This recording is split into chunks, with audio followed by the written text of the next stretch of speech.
Hello, my wonderful, beautiful friends, guys. Welcome back to our /MaliciousCompliance, where people on purpose follow exact orders despite the ones they hate. And in today's episode, we've got entitled Karen Classmates, Rude Customers, and one OP tells a very entertaining story about a nightmare Karen neighbor, guys, getting taught a lesson she'll never forget. So sit back, relax, and as always, guys, this voice should only be on the Dark Fluff YouTube channel. Let's dive in.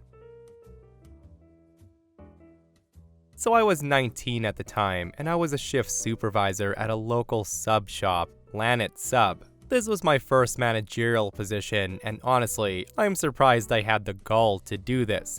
To be fair, it had been a long day. The shop was quite busy, and I was in charge of closing the store, and I had a couple of staff call in sick, leaving me and 2 workers to deal with a busy night of sandwiches, pissy entitled customers, and no breaks, except for quick restroom ones. The store closed at 10 o'clock, and we were for sure gonna be shutting things down at 10 o'clock. My plan was clean as fast as we could and be free. All of us had school and classes the next day, early. At around 9:30, I answer the phone to a terse gentleman, demanding to know when we close because he needs to pick up sandwiches right now. I told him we shut the doors at 10 o'clock, so he would have to be quick. I offered to take his order over the phone so he can just pay when he gets here. He said he would have to come in and look at the menu, and then rudely asked how he would have any idea what he wanted without seeing the menu. I replied I had no idea if it was his first or 5th time here. And at that he scoffs and he says he would be by soon, before 10 o'clock. I just kept going on about work. We got all the closing and cleaning things done ahead of time. As 10 p.m. neared, I kept glancing out the front to see if he was there, but no. Once 10 p.m. hit, we did what we needed to finish. We got the food put away, the counters cleared, all that stuff. There were a few people finishing up eating in the lobby, but they looked almost done. At around 10:15, that's when I hear an irritated voice calling into the kitchen. That voice was saying, "Is there anybody effing working here? I'd like to place my order." That's when I walk out, and behind the counter, I told him we closed 15 minutes ago. And I'm sorry, but the kitchen was shut down. The guy was getting aggressive for no reason. He said to me, "I called half an hour ago, idiot, and I was told I could come get food still and that you were open." This is when I tell the man, "That was me you spoke to, and at 9:30 when you called, we were open. It's now 10:15 and we're closed," I politely replied. This is when he responds, "Well, there are people still eating here, so clearly you're open." He then gestures to the people putting on their coats and walking towards the door. And he says, "I don't effing care. Make me food." I tell him, "Sir, I can't do that. We're closed. Everything's put away, and the registers are shut down for the night. We open at 8 a.m. tomorrow." Of course, this is when he says, "I demand to speak to the manager right now. You are useless." At this moment, folks, I had another moment of clarity. I did not want to take this in the slightest. I didn't get paid enough for this, and I was fed up with the day. And being a snarky, dumb 19-year-old, I pull this move. I let him know, "One moment, I'll go get the manager." I said that politely with a genuine smile. I then walked to the back, removed my hat and apron, and I came back to face him. And I said to him, "Hi, I'm Jeff. I'm the manager tonight, and you will not be served as it's well past closing." I just heard cackles of laughter from my other employees in the back, who had been listening to all of it. He then says, "I'm calling tomorrow for the real store manager, and you will all be fired." And this is when I shout after him, "The manager's name is Sean. Have a good night. He should be here by 7 o'clock. He turns around at the door and he says, "You just lost a very valuable customer. This is the last time I'm ever coming here." He then flips me the bird on his way out. I then quickly locked the door and made sure he left. I called my manager and he just laughed at it. My manager was a cool guy, a total stoner who was laid back. The guy never did come back though, and he never did call my manager the next day. Why am I not surprised, guys? And honestly, that's probably because deep down, the guy knew he was in the wrong. Like 15 minutes after closing, the nerve of some people, right? I just love how OP handled this though, and how they had the confidence to pull such a move off. Like, guys, I would never dare. And the top comment of this post says, clearly the guy's a very valuable customer that had no idea what was on the menu. And if you enjoyed that post, guys, this OP shares a short story of the time that something similar happened. They say, so back at one of my old part-time jobs, I was working at an ice cream shop. It was typically pretty busy and fast-paced until after 7 p.m. We were open till 10 p.m. 10 minutes after closing, a man who's very intoxicated comes by, and he screams he wanted one of everything, all waffle cones. Of course, with him being drunk, I didn't take him very seriously. I specified and I said, sir, we're actually closed right now, but I can give you one ice cream cone. Again, very loudly, he says, are you deaf? I said I want one of everything. I let him know, we've got 15 flavors at the moment. Are you sure you want one of everything? He replies, yes, yes, yes, everything. I ask, are you ordering for others? He replies, no, I want it all. Now, typically, we charge the customers after they receive their ice cream and are satisfied. But this drunk man insisted that he pay beforehand because, in his words, he did not feel like waiting. And being drunk, he said, if I pay first, it'll come faster. I advised against this, but he insisted. After the transaction, I began handing him ice cream cone after ice cream cone. By the third cone, he began to look extremely confused. He mumbles something incoherent as I tried to hand him another one, and suddenly, the guy drops all the ice cream all over himself and the floor. He seemed even more confused at how he got to that point more than anything. At this point, I offered to call my manager to help with a refund, but the drunk guy just yells at me saying, I don't need you. And literally, he stumbles off to a neighboring bar. The guy never came back for the refund or his 10 other cones. So, to give some context to this story and the characters you're dealing with here, permit me to detail my first encounter with the two neighbors this thing focuses on. I worked as a part-time holiday delivery person for a little while last winter, and I was tasked with bringing people's packages to their front door. I walk up to this guy's house, who I'll call Kevin because that's the default name for weirdos who mess up a lot. The guy was bringing his 2 huskies back from a walk as I approached. The guy eyeballs me suspiciously, and he says, who the F are you? Me, holding a massive package, say, I'm the delivery person, I've got a package for you. And it's worth noting that I've dealt with plenty of weirdos before. Kevin then says, the F you are, where's Jeff, the other guy? Me, nodding down the road, say, he's delivering to someone else. Kevin then laughs and he says, oh, that lazy mother effer, getting the stupid young ones to do his dirty work, eh? I reply, nope, I signed up for this. Kevin then says, BS, that bastard's blackmailing you. Let me ask, what's he got on you, huh? Nudie mags? I let him know, no, I'm just delivering packages and getting paid. I then set the package down, but Kevin decided it was his civic duty to escort me back to my truck. As we went, I had to deliver another package to the house standing adjacent to Kevin's. For whatever reason, this house was absolutely riddled with keep out and private property signs. Like seriously, the whole front, perhaps 20 yards long and 10 wide, covered in signs. Like you would think it housed a nuclear missile silo with all the warnings. To make matters weirder, I see the home's resident, a willowy old lady peeking through the curtains the entire time.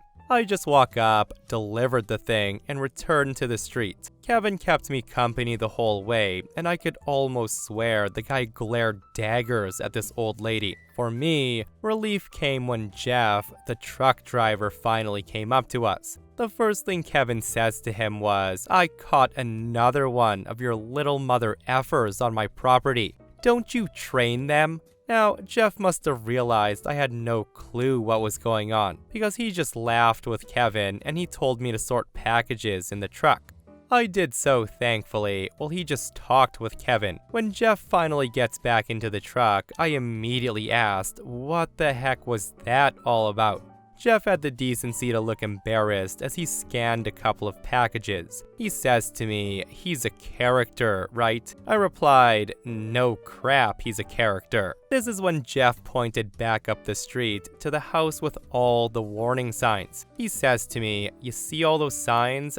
Those are because of Kevin, too." I wasn't surprised, so I wait for him to continue, and Jeff delivered in spades. Apparently, these two neighbors, Kevin and Karen, had been living next to one another since before Jeff had started working the route, more than 2 decades. Their houses were situated on a corner with their yards pressing up against one another and separated by a wood and wire fence. These two absolutely despised one another, but they mostly kept to themselves if they could help it. A few years back, however, when fall was in full swing, sweet, lonely Karen's paranoia began acting up.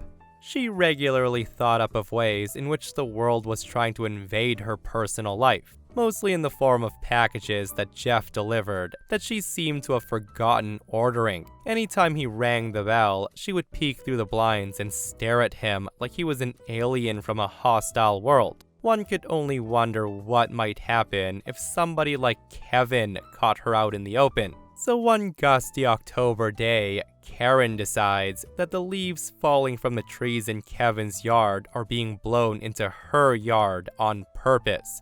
In her mind, it's a full-on grievance orchestrated by the combined efforts of a foul-mouthed lunatic and the forces of nature. And this, Karen could not stand. So she waddles on over to Kevin's house and she promptly chews him out for his devious schemes. She's clutching a handful of dead leaves for good measure and she tosses them in his face. She then starts screaming at him, accusing him of spreading his organic filth all over her precious property. At the end of it, she snidely tells him she'd better not find a single leaf of his on her yard, or else she'll call the police and have him jailed. Kevin, to his credit, only nods. He then says he'll make sure their respective leaf falls stay completely segregated.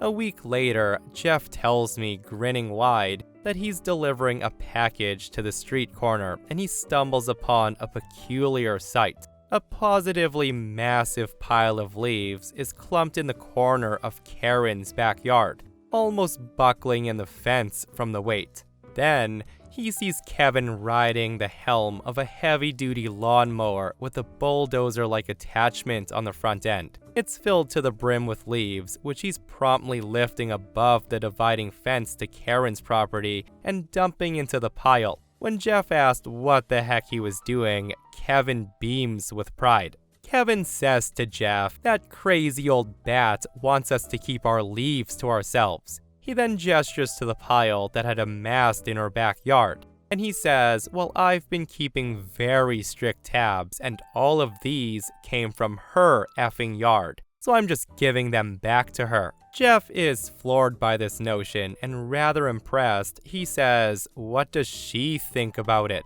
Kevin just laughs, and he points over Jeff's head at Karen's house, where 2 little beady gray eyes just glared at them through the blinds. He says to Jeff, "She's flipping the F out, but it is her rule, I'm just following her orders." Unable to do much else, Jeff just gave Kevin the package and told him to expect a visit from the police at some point. Kevin just smirked and said, "I can't effing wait." Karen did end up calling the police, but as Jeff suspected, there was very little they could do. Kevin did get a warning for being a public nuisance though, but he hadn't been doing anything illegal. Karen did have to explain why he was doing it in the first place, and that didn't stop her from going out and buying an F-ton of keep-out and private property signs. If anything, her paranoias increased.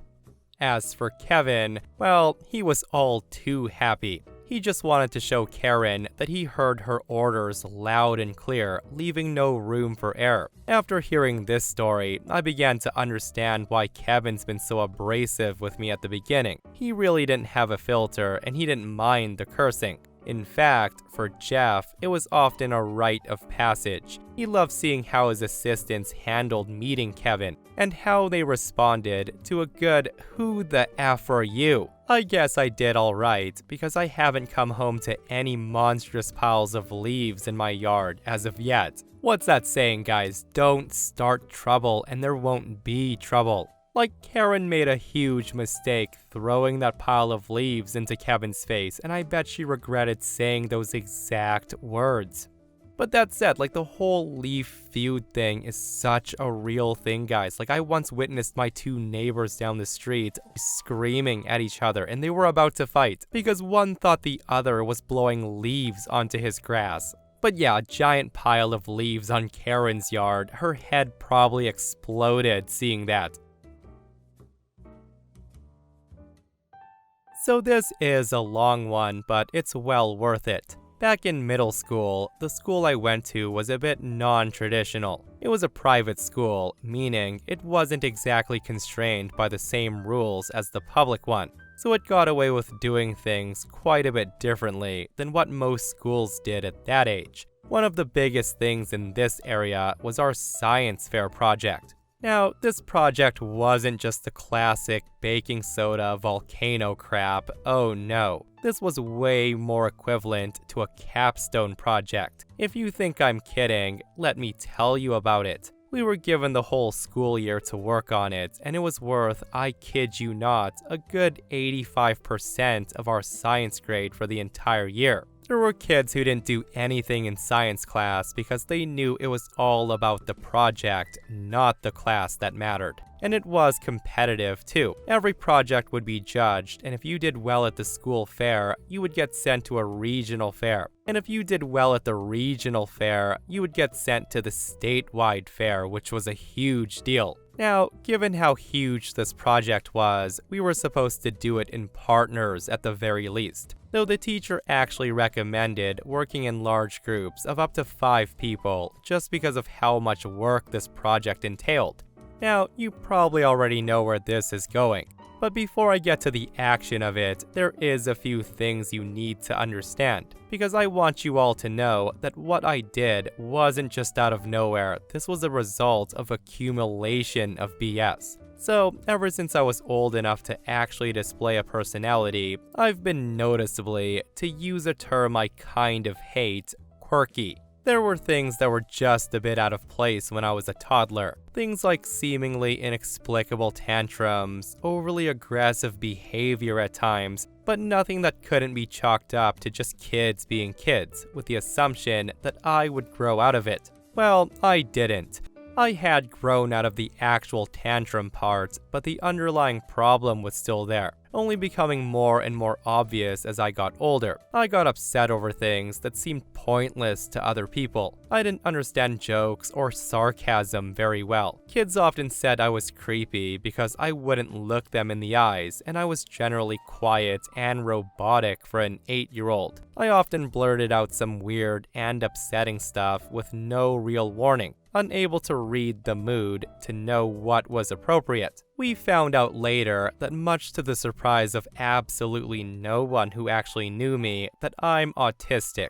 However, this wasn't officially diagnosed until I was in my sophomore year of high school, likely due to the fact that I'm both high-functioning and a girl. And for some reason, this stuff doesn't get noticed as often in girls. So up until then, I was just a weird, hyper-dense kid that nobody really knew what to make of. At best, I was entertaining. There were often other kids who seemed to find my social disconnect to be cute. But at worst, well, you know how that goes. Nothing ever got physical or anything like that, but things were tough at some times. As mentioned before, a lot of things that seemed inconsequential to other people really bothered me, and that's what these kids tended to capitalize on. They would stand uncomfortably close to me or bump into me constantly, knowing full well that I hate being touched. Some would move my stuff and they would sit in my area knowing how territorial I was. They would on purpose chew extra loudly and smack their lips knowing I hate the sound. You get the idea. All of this was really petty stuff that they couldn't really get in trouble for, that I would often get mocked for complaining about because it's your own fault for being so sensitive. Well, let's take you back to when my science teacher says that we should partner up for projects. I was just doing my thing of sitting there in stone cold silence because no way in heck I'm actually going to ask someone as I'm way too awkward. And that's when this girl, who I'll call Katie, comes over. And that was her actual name, and I do effing hate her. She walks up to me and she basically announces that we are going to be partners. She doesn't ask, mind you, just sort of declares it. Now, Katie was one of those people who took the most pleasure in messing with me. She went the extra mile to get up into my personal space. She would blow air down the back of my neck, touch my stuff, and she would laugh when I got upset. So you may be wondering, why in the world would she want to partner up with someone she clearly disliked? Exploitation, of course. She says to me, "You're smart, we'll work together." On top of being a general freakazoid, I was also pretty darn book smart, making me the perfect person to use for this type of project. Deep down, I knew what she was doing, but I wanted so desperately to be liked that I did go along with it. I didn't protest the partnership at all. I messaged her that night asking politely some pretty basic questions. What's our subject gonna be? How we divide up the work, etc. And I get no response. She ignores me in class and I'm too shy to push it in person. So I keep messaging her until finally, after about 4 days, I get this response. It was a short reply, something to the effect of, "Oh my god, you're being so annoying. Just shut up and leave me alone already. This project isn't due for another blah blah blah." Now, the thing is, I wasn't expecting otherwise, but still, it did hurt. I don't know what broke in me, but this time I finally had enough. I thought to myself, if she wanted me to leave her alone, my pleasure. I tell my science teacher, Mrs. G, the next day that Katie and I were no longer partners, and I would be doing this project on my own. She tried to talk me out of it, saying this is a ridiculous amount of work for one person to do by themselves. But I told her I wanted to do the work alone, so she let me. I of course told Katie nothing about this. Over the next several months, I go all out on this project. I end up choosing to study behavioral science, specifically choosing to experiment on learning effectiveness in various environments. I went out and got rats to use in my experiment, and don't worry, they were not harmed. I researched daily, taught myself standard deviation and basic statistics, the works. I end up writing a 32-page paper on the topic, along with creating a big 3-sided presentation board with graphs from each individual experiment displayed proudly on the surface. This whole time, I didn't say a single word to Katie. Well, the day before the science fair, Katie walks up to me super casual, and she says to me, "Hey, so how's our project coming along? It should be done, right?" Hearing that, I pretend to look surprised, and I respond, "Our project? What do you mean?" She looks at me like I'm stupid, and she says, our science fair project? You know, the one that's due tomorrow and is worth like the entire grade in the class? And that's when I let her know, no, I know about the project. I was just wondering what you mean by our project. We're not working together. Getting pissed, she replies, yes we are. I told you on the first day, remember? We're partners. And I told her, yeah, and you told me to leave you alone, remember? It's been months and you never said anything about the project, so I assumed you didn't want to work together anymore. I told Mrs. G and she said it was okay for me to work by myself, so I did. Hearing my reply, her face goes white and then red. She then barks at me and says, "What? You bailed on me? How dare you?" I let her know, "You said you didn't want to be partners." She then says to me, "I never said that, you idiot." Katie was about to keep yelling at me, but that's when the bell rang and I dashed out. And she would have followed me had Mrs. G not pulled her aside, presumably to discipline her. The science fair comes around the next day, and I pull up proudly with my stuff, ready to roll. I slap my monster of a paper down on the very proud-looking Mrs. G's desk, and I set my table up in the cafeteria, getting ready for judges to start making their rounds. I'm in the middle of trying to get set up when Katie storms up to me. I don't remember what she said exactly, as I was full on ignoring her, but there was a lot of insults and threats and the like, as well as multiple demands that she be allowed to take credit for the project, and for me to put her name on it as well because, quote, "I never actually ended this partnership. You owe me this." I basically just laughed in her face. I end up getting gold by the judges, who seemed very impressed by my project. A gold means I get to move on to regionals. Naturally, Katie tries to circumvent me and take credit for it anyways by going to Mrs. G, claiming that, oh, she just forgot to put my name on it. But Mrs. G was having none of it. She very clearly told Katie that I approached her months ago asking to work solo, which Katie argued that I hadn't told her I would be doing that. So it wasn't fair. Again, Mrs. G just coldly replied that essentially, it's Katie's own fault for not bothering to check in, as well as adding that if she seriously hadn't known, that indicated that she'd been planning on just making me do it all and claiming credit anyways, which obviously wasn't allowed. Temporarily defeated, Katie slunk away, but she made sure to amp up the making my life hell thing, but I found out I didn't care as much because she was just being petty and desperate, and it was actually kind of fun to watch her be so upset. When our project grades came out, this is when stuff really hits the fan. Katie got a big fat 0. Pretty much the day after these grades came out, I get called to the office. There waiting for me alongside the principal are Katie, her furious-looking mother, and an exasperated Mrs. G. From the moment I walk in, both Katie and her mom just give me dirty looks, as if I've just murdered a puppy or something. I sit down and I'm told a remarkable tale. Apparently, Katie had switched tactics from her earlier forgot to include my name lie, and she was now claiming that she had done all the work, only to have me swoop in and put my name on it, cutting her out completely. She had crocodile tears running down her face and everything.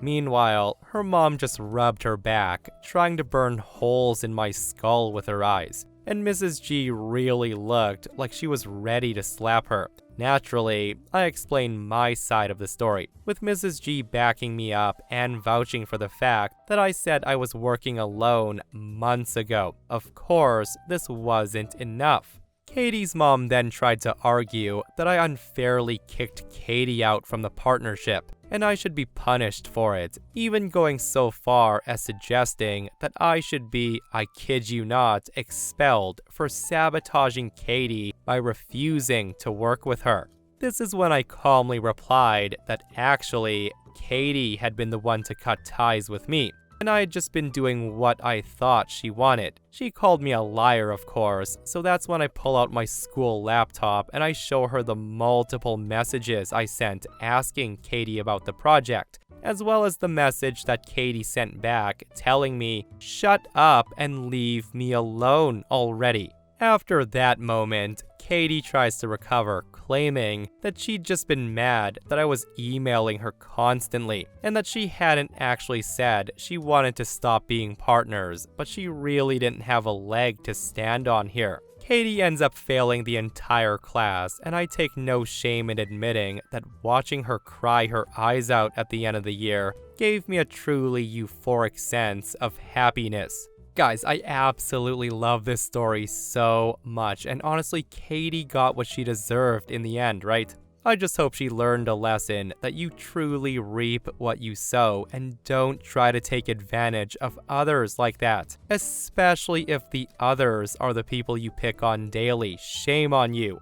Like, we all know what it's like to have group projects, right? And have the one lazy person just doing nothing and taking the credit for it. And that, my friends, brings us to another end of our /malicious compliance. Guys, I hope you enjoyed today's stories. If you did, hit that thumbs up. And if you're not subscribed, consider subscribing so you don't miss these crazy stories. And if you missed yesterday's episode on the channel, it's an r/entitled people episode where psycho Karens are poisoning their own sons for free meals at restaurants. It's such a wild episode, so go check it out if you haven't, and myself and Stevie Boy will see you guys in the next one. We love you.